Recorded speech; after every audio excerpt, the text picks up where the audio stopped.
Valentine is around the corner, guys. Today's theme will be a Valentine's dinner for you and your boo. The theme will be based all around tapas. So every single dish will be at the table. So you could be sitting with your girl or your man or your lover or your side chick or side man, or maybe even both if you're lucky enough.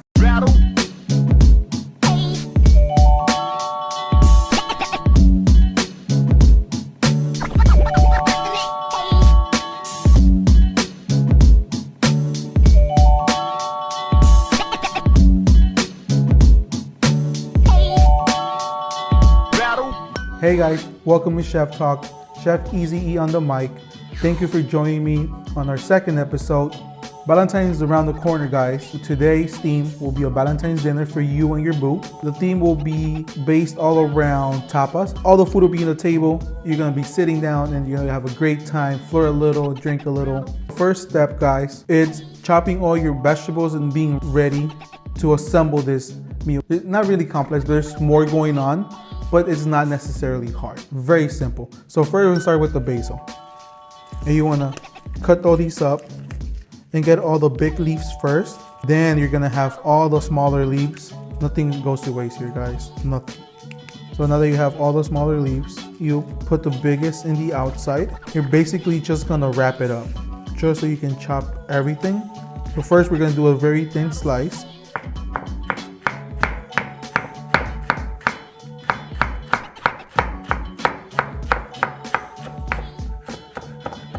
Now everything sliced, you turn it around and then you just do a rough chop all across. It's still a chop, but because you did thinner slices, it'll be a smaller chop and it takes less time.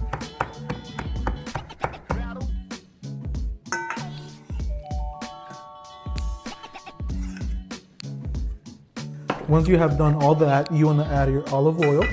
There's about 1/3 of a cup you're going to add in here.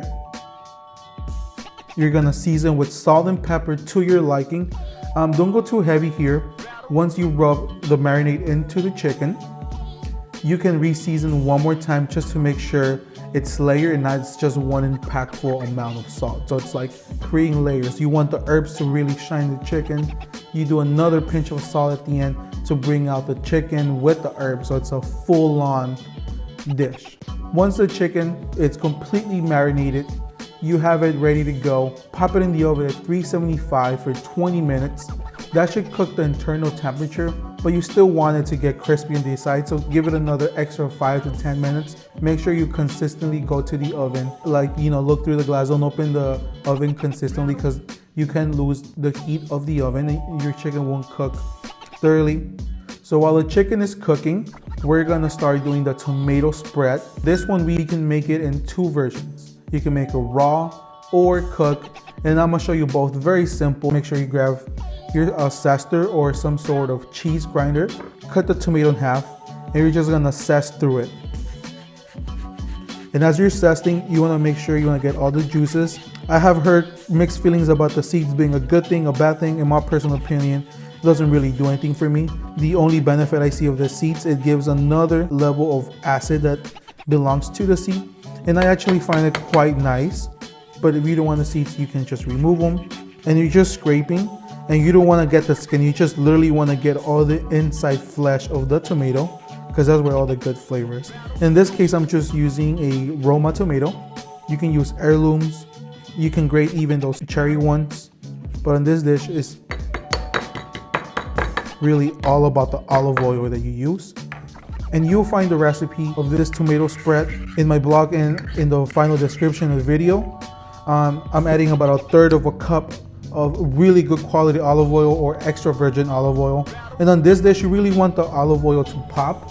So go a little heavy, stir around, and then we're just gonna season with the very basic ingredients that you should have at home at all times. If not, they're very easy to get, which is freshly ground black pepper, a little bit of salt. I like to make mine a little interesting.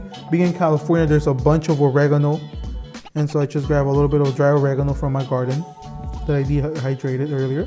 And just gonna break it up just a tiny bit. The herbs are supposed to just, like really carry the balance of the dish. It's all about the tomato, it's all about the olive oil. I have a little bit of dry thyme as well. I just have it here, and just crush it with your fingers. You can throw some fresh thyme in here, anchovies, olive juice. You know, the recipes and variations go on and on. I'm giving you a very straightforward one. And you want to do this while the chicken is cooking off. It takes about 20 minutes anyways, and those 20 minutes of the tomato marinated makes the world of a difference. So we'll set this aside and move on to the next one. I just show you how to do the raw version of this dish. The raw version, for me personally, I love it. It works for everything. You can do a sandwich spread instead of mayonnaise. It's a healthy alternative. The uses for that spread, it's enormous. If you're feeling lazy on your day off, you can just toast some bread, sprinkle some of that, spread it all, and it's delicious, you know. If it sits for a day or so, it tastes even better. So the cooked version, it's a little more Americanized, but nonetheless, very effective. And with this one, I like using cherry tomatoes or grape tomatoes. I don't cut them in half. I like how they blister in the pan, and then you still have a burst of flavor. So medium heat, just a tiny bit of oil. And when you wash your cherry tomatoes, make sure that you dry them out. They have a lot of water already, so as they cook, they will burst and you can get burned. Make sure they're completely dry so you don't have, you know, any accidents happening. That happens to me before, and I learned that the hard way. Right away, you can hear the water hitting the oil. You just want to stir them around. You just want your tomatoes to start cooking. This is a really quick one, guys. I'll grab one garlic real quick. I'm using the same microplane. There's still a little bit of tomato juice from the earlier scraping. It doesn't hurt the dish. Some more in there. As that's happening, I'm gonna season only one garlic. We're using garlic in this dish, and then on the other one as well. The smell is incredible. And I don't like adding shallots. I'm gonna keep mine very simple. Like I said, on this one, it's all about making the cherry tomato the star of the dish. Lightly seasoned, salt and pepper. Remember guys, layers. It's all about layers. At this point, I'm gonna lower down the heat. The garlic has slightly browned, not burned, brown. The tomatoes have this nice, beautiful char. Just keep on stirring around. Grab a sprig of thyme and just lightly break it on top. Sure you get all the leaves out. One sprig should be enough. The tomatoes are starting to blister. The juices are starting to come out. You want to add just a little pinch of some dry white wine. That will help it stew. And this way, all the flavors of tomato are gonna come out. Season a little salt, a little more black pepper. You don't have to chop off or do anything. Just throw a basil leaf in there. That's gonna release its flavors. It's not gonna be like in your face basil, but it's gonna give another layer. And you wanna cover it up for a couple of minutes just so it steams and it cooks thoroughly. You want your tomatoes to break down. You wanna still have texture. So you take a bite out of it. The tomato is gonna burst in your mouth. It's gonna be full of flavor. All right guys, so now we're gonna assemble the easiest part of this, the standard delicious toast with bread. It seems like there's a lot of bread, but the tomatoes are gonna be served on the side on toast. So there'll be plenty of vegetables. There'll be a nice selection of mixed items in the table. I'm using ciabatta bread, and I'm gonna use my fingers, so 4 fingers. If you're a little skinnier than I am, maybe you wanna use 5, but I think a 4 is a good standard size. You cut right down, and then you're gonna trim those edges. And don't throw those away, you can snack on those, it's pretty bomb. Not thick, but not thin, just nice even slices. Once you get to the other one, you also wanna trim the other side before you cut right in half. And then let the bread knife do the work. Once that's happening, you're gonna soak them. Have a plate with just a little bit of olive oil. Soak them lightly. Doing this is just gonna assure you having crispy bread. You can already hear the sizzle.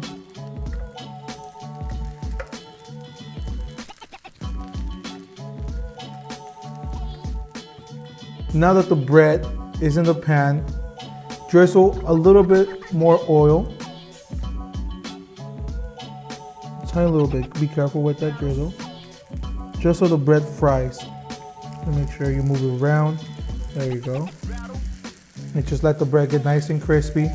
you know, those little ends that you had. Don't waste them, throw them in there. They'll get crispy, they'll almost be like a French fry, you know? It's just a nice little thing to have to like nibble. You just want it crispy on both sides. See, that's a good one right there. So now that your bread's nice and toasted all around, grab it, just put it in your plate. The plating part's the easiest and is the funnest. This is the raw paste right here, the one that we scrape with the microplane. Nice and seasoned. We're just gonna grab a little bit. You guys hear that? Oh yeah. Scrape it all around. Make sure you coat all the bread evenly. These are so bomb right here. My mouth's just watering looking at this. Very simple dish. It looks elegant. You'll definitely be lucky after this dinner. Make sure you get it. And the ones that actually break like this, you may think, oh, there's not the perfect. Those are the best ones. The olive oil has penetrated all the herbs, the garlic, so it's deep, it's deep inside. And so just lightly season with salt. And this one you gotta be very careful because at this point you can over season and it could like destroy your dish. A little bit more of dry oregano just to like really bring everything, make everything really fresh. And just literally almost doing nothing. Last but not least, just so you guys have some green into this dish, just one basil leaf, wrap it around, and just very thinly slice. This is optional, you don't have to do this. I'm just doing it so the dish has some color, and you just sprinkle it all around. Make sure it's nice and coated. All right guys, this is just basically assembling some basic ingredients that's gonna really elevate. So what you wanna do is, you can buy this in your local organic or your local health food store, some nice French brie cheese. I bought the medium-sized grade. So cut the bread 4 fingers wide. Once you've done that, trim off the edges. Once the edges have been trimmed, slice in 4 as even as possible slices. Set it aside. Grab your cheese. This cheese is very buttery, tends to stick on a blade or the knife that you use. So if you heat up or run your knife through some warm water, the cheese will not stick and it will be a lot easier to handle. Drizzle the honey on top. Make sure you coat the bread with olive oil. So once you have popped the bread and the cheese in the oven, it should take about 10 to 15 minutes max, and it should look something like this. Thank you for joining Chef Talk, guys. Please subscribe, like, comment. Let me know if you got lucky. I'm sure we'll try. So man, check out my blog. All the links will be right beneath the video. Bon appetit, guys.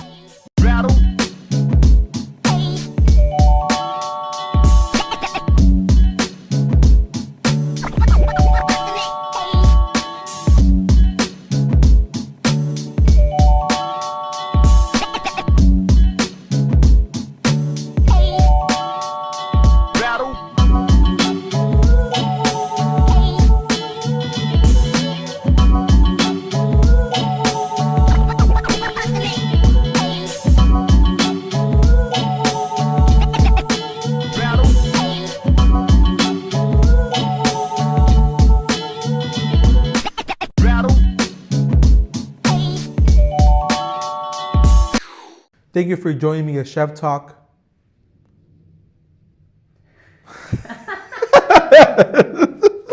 Me hiciste reír, you're like super. Oh shit. All right.